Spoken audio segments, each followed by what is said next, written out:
All right, quickly on America, there's not a lot of news to tell you about tonight, but let's find out with a few weeks to go what's happening.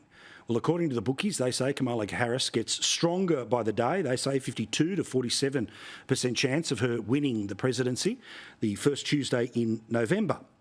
When it comes to the polls, they too are starting to lean Harris's way.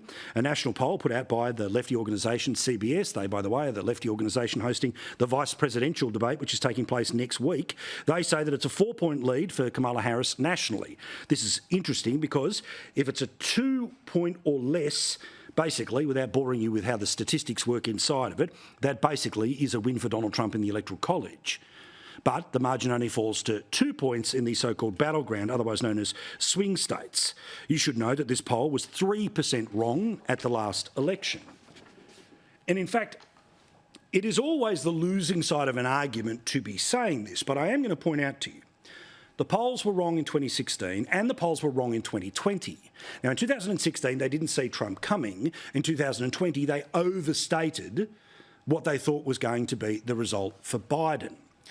So every now and then when I show you a poll, I'll try and explain how wrong they got it last time. Now, that doesn't mean they're getting it wrong necessarily this time, but like the polls that have got it very wrong in Australian elections, well, you have to basically prove yourself to be right over a couple of other cycles before you get brought back into the heart of the conversation. Now, again, let's have a look at some swing state polling because this is as tight as a drum. Now, again, remember, if it's under 2 points, you can see that Trump is being undersampled here. However, let's just take this for what it is. Pennsylvania right now, Trump up by 1. North Carolina, Harris up by 1. Michigan, Harris up by 2. Nevada, tie. Wisconsin and Arizona, Trump up by 1. If all of this happens, Trump becomes president, by the way. And Georgia, Trump by 3. There was also some state polls which have just been dropped by the New York Times which kind of confirm that some of these southern states are still holding. So if all of this swing state polling is true, Trump would be the president. Remember, you need 270 electoral votes to be president on these swing state polls, and I'm talking about one poll. He would win and still have Nevada left over, meaning even if Harris won it, he would still win the presidency.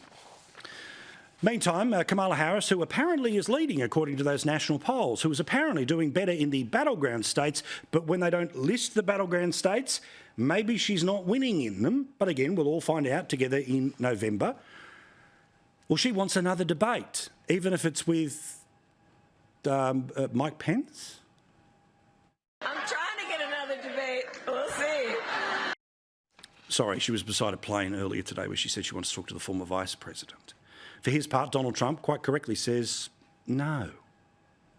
The problem with another debate is that it's just too late. Voting has already started.